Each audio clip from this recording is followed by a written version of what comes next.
Баршаңызға сәлем. Бүгін осындай омлет на фаршированный рулет жасаймыз. Ең алдымен 300 грамм сырды теркадан өткізіп, ішіне 3 жұмыртқа қосып аламыз.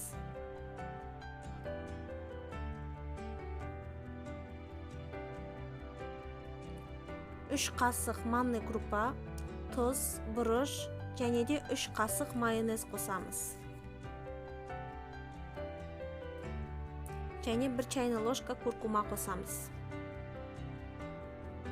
Майонезді міндетті түрде қосыңыздар. Мен мұнда қосуды ұмытып кетіппін. Майонез қоспасаңыздар қатты болып қалады. Міне осындай масса шығады. Пергамент қағазымыз жақсы жабыспайтын болу керек. Соның үстіне массамызды саламыз.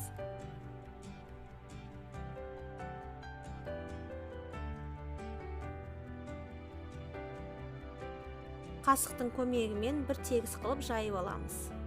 Духовкаға 10-15 минут қойып алу керек. Ол пісіп жатқан кезде біз арасына салмасын дайындаймыз. 150 грамм фарш, тұз, бұрыш, қуырылған пиязды салып араластырып аламыз.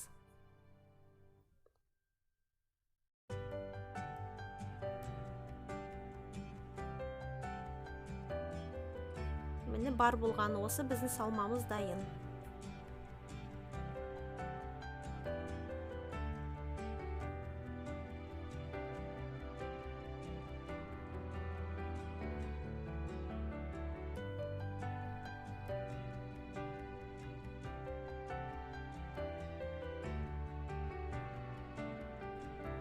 Он 15 минутта осындай болып шығу керек.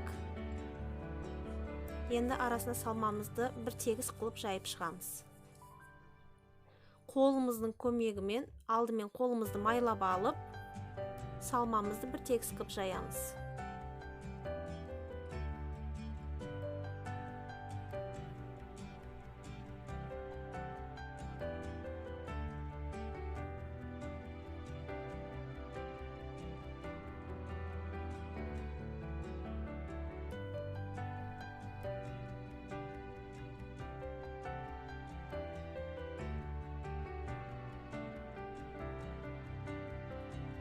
Бір шетінен тығыздап орап шығамыз. Кейін фольгаға орап, екі жағын жақсы бекітіп, духовкаға 180 градусқа 40-50 минутқа қоямыз. Духовкадан шыққаннан кейін 5-6 сағат холодильникке қою керек. Сол кезде рулетіміз әдемі кесіледі.